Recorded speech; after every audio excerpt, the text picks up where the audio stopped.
Being well-spoken and acting white doesn't protect me. I don't fit the image of how they thought a black girl was supposed to look and act. I was always taught not to be like those girls in the hip-hop videos. I was supposed to be classy. Because I am a black girl, I should be grateful that any man is giving me attention. Black girls are some of the least protected people in this country. Black girls are supposed to be tough, but not intimidating. Being black means you can't be a victim, no matter how fragile you feel. White girls are the standard for what is feminine and delicate, while black girls are viewed as wild brutes. Just because a black girl is loud and listens to rap music doesn't mean she's stupid or lacks emotional depth. If you think I can't throw it back at a party and still graduate college, that's your problem, not mine. It's not a black girl's job to prove that she's worthy of humanity. I have learned to accept the fact that I, as a black woman, will never be allotted the same rights, treatment, or impression of a white woman. Regardless of my GPA, the clothes that I wear, and the grammar that I use, I will always be seen as a black woman first, and everything else will be secondary. Black women are not responsible for other people's ignorance. Are there black women who behave in a way that supports all the stereotypes? Yes. But holding the behavior of a select few against the mass majority of black women only demonstrates society's shortcomings and not our own. The story and the journey of every black woman is different. This is mine.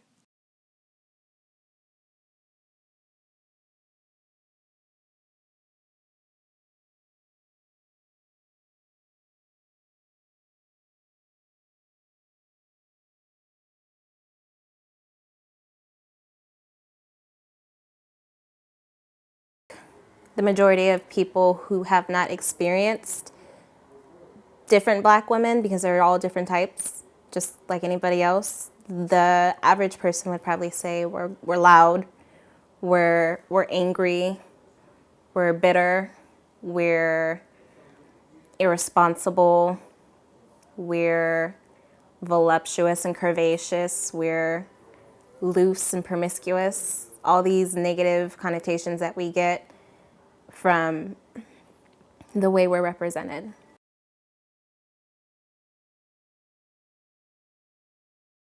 I think we're looked at very narrowly. I think we are looked at as single mothers. I think we're looked at as welfare dependents, people who are irresponsible, who are hasty, who are aggressive and arrogant and ignorant at times. I think we are seen as inferior.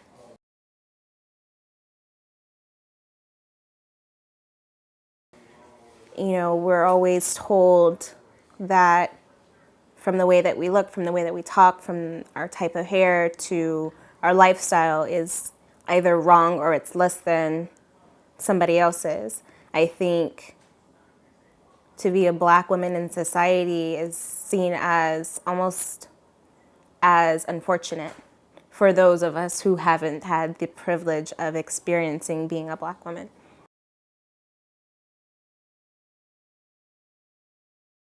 Oh my goodness. There is plenty to choose from.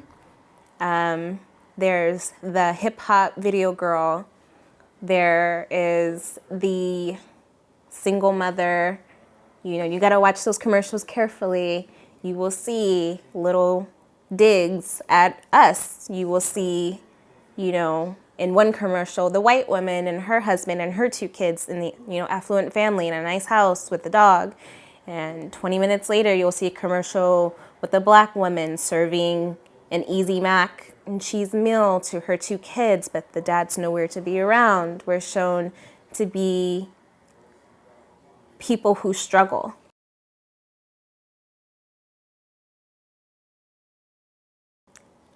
My experience is probably different than a lot of other Black women.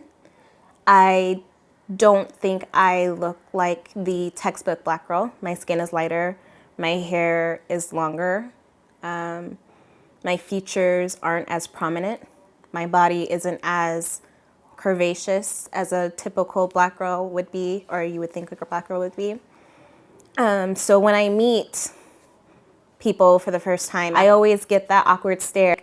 Do you mind me asking what are you what's your race, your ethnicity?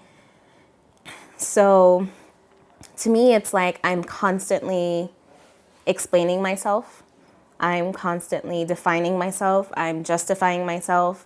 So when I go into, I'm Black, my mom's Black, my dad's Black, I'm Black.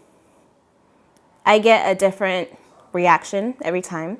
Sometimes they're insulted, like I fooled them. They were intrigued and interested in me, because they thought I was different than what I really am. I've gotten reactions of, oh, that's cool, acceptance, that's cool, moving on, let's go do something else. And then mainly I get the intrigued, where they just want to poke and prod a little bit more into my business and to get a little bit more information. So then when they find out I'm Black and they're still intrigued, the question goes from, what are you? Okay, you're Black, but I'm still not convinced. So what are you mixed with? Are you Black and Mexican? Are you Black and white? Are you Black and Asian? Because my features don't associate with what society has labeled the typical Black girl. It's almost like, the sci-fi movies where the robot is like scanning you from head to toe like a sensor. It's almost like you can see them scanning me up and down to find anything and any little thing that they can use to associate me with a different label, because I think there is a sense of safety, a sense of relief when people who encounter people who aren't necessarily identifiable of a different race, when they can find something about you, like your attributes, your eye color, your hair texture, your height, your weight, the way your teeth look, anything that they can use to categorize you. Because that way, if you have a label, if you're in a category, whether you're Black, white, Mexican, Asian, or whatever, then with that comes a slew of assumptions. Like, okay, she's Black, so I know how to navigate around her. I know how she's going to react.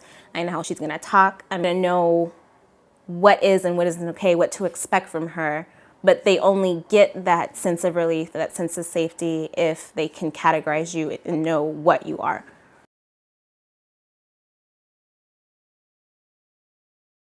My definition of a Black girl, the words I would use are strong, lovely, nurturing, persistent,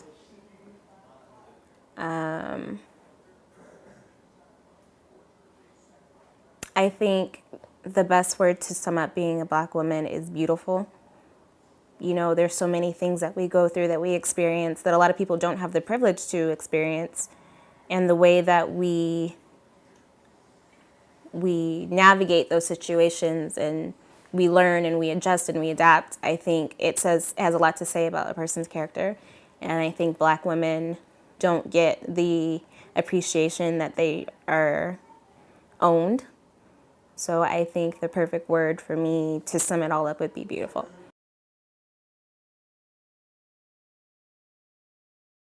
There are actually a lot. Of course, there's the First Lady. There's Oprah Winfrey. I'll throw Beyonce in there.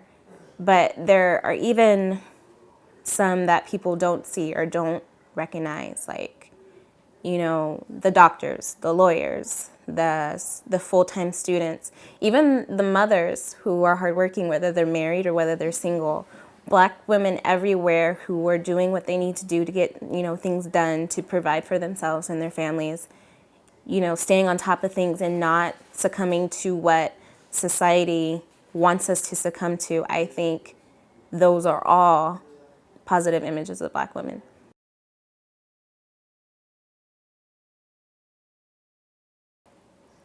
That's a tough question to answer. I don't think I've fully lived and I haven't had enough experiences with being a Black woman to fully answer that. But for where I am now and what I've experienced thus far, I think it's just a sense of sisterhood. It's a silent bond that you have with women you don't even know, but if you see them at the grocery store or the hair salon or in passing, there's just a sense of knowing that, there are people who have your back, who understand you, who you can lean on.